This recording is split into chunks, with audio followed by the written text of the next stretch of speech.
Assalamualaikum warahmatullahi wabarakatuh.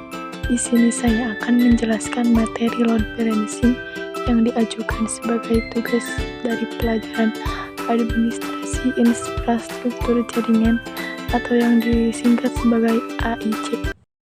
Yang pertama di sini ada pengertian. Pada dasarnya, pengertian load balancing adalah suatu proses penyaluran trafik ke dalam sejumlah server. Sehingga dengan menggunakan load balancing, kinerja jaringan pun akan jauh lebih stabil. Hal ini dikarenakan beban trafik tersebut tidak hanya ditanggung oleh salah satu server saja, melainkan terbagi secara merata. Adapun tujuan utama load balancing adalah untuk mengoptimalkan kinerja sekaligus mengatasi berbagai gangguan pada database, aplikasi, maupun situs web kamu. Penggunaan load balancing juga hal yang sangat tepat bila kalian semua memiliki website dengan trafik jaringan cukup tinggi. Sebab load balancing akan membantu server kamu tetap merespon cepat dan juga terhindar dari kendala atau overloading. Load balancing juga memiliki manfaat dan fungsi. Salah satu fungsi load balancing adalah untuk meningkatkan kinerja secara maksimal meskipun sedang mengalami lonjakan trafik. Namun, bukan cuma itu saja, ada pula fungsi serta manfaat load balancing lainnya yang tak kalah penting. Berikut beberapa di antaranya. Yang pertama di sini meringankan beban suatu server. Yang kedua, mencegah gangguan, down, atau overload pada server, membantu jaringan komputer menjadi normal dan jauh lebih stabil. Selanjutnya yaitu mendorong kecepatan respon atau akses, membantu redundansi yaitu menyimpan data dalam sejumlah tempat sebagai backup guna menghindari downtime. Load balancing juga memiliki dua jenis load balancing. Yang pertama ada software load balancer dan yang kedua ada hardware load balancer. Salah satu jenis load balancing adalah software load balancer. Untuk menggunakannya, jenis load balancing perangkat lunak perlu diinstal terlebih dahulu pada server kamu. Tipe ini dikenal jauh lebih terjangkau dan fleksibel dibandingkan load balancer lainnya. Selain software, jenis lainnya dari load balancing adalah dalam bentuk fisik, yakni perangkat keras. Ya, kebalikan dari tipe sebelumnya. Hardware load balancer diketahui bernilai lebih mahal dan kurang fleksibel bila dibandingkan dengan versi perangkat lunak. Contoh dari load balancing bisa kita lihat di sini ada beberapa contoh ya. Saya tidak bisa menyebutkannya. Load balancing juga memiliki cara kerja layaknya polisi lalu lintas. Cara kerja load balancing adalah mengatur trafik dan mencegah terjadinya kemacetan atau hal-hal yang tak diinginkan lainnya.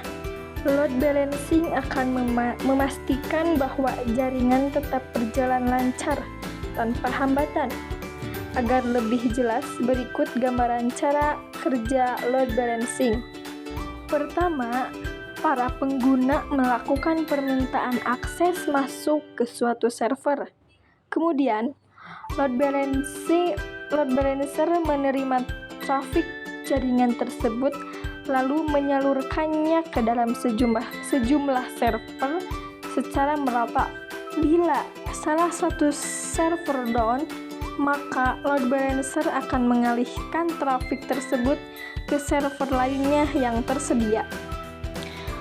Load balancing juga memiliki metode. Yang pertama yaitu ada round robin.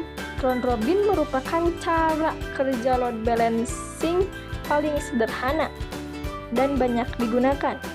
Metode ini menyalurkan beban secara berurutan dari server satu ke server lainnya, sehingga menciptakan sistem putaran atau rotasi.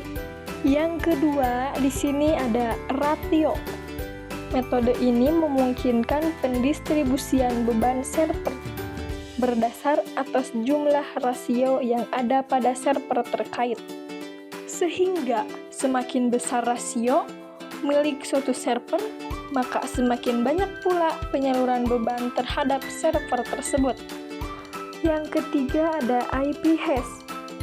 Ada pula metode IP hash di mana penyaluran permintaan akses ke suatu server ditentukan berdasar data terkait incoming, paket, atau IP, mulai dari port, number, alamat IP destinasi, domain, atau URL. Jadi bilang IP tersebutlah yang menentukan ke server mana permintaan data tersebut diberikan. Yang keempat, metode lainnya dari load balancing adalah least connection, yaitu penyaluran beban trafik berdasar server dengan jumlah koneksi paling sedikit dari jumlah server yang ada. Artinya, metode least connection akan membaca beban setiap server guna menghindari overload. Yang selanjutnya yaitu less bandwidth.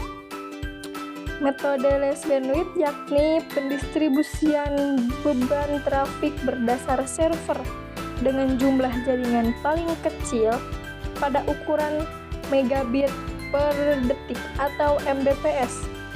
Dalam hal ini, load balancer akan menyalurkan permintaan pelanggan ke server yang memiliki trafik Mbps terendah. Metode terakhir dari load balancing adalah fastest response time. Pada sistem ini, load balancer akan membagikan trafik kepada suatu server dengan jaringan paling cepat dalam menanggapi permintaan perangkat. Terima kasih, mungkin itu saja materi yang dapat saya sampaikan. Wassalamualaikum warahmatullahi wabarakatuh.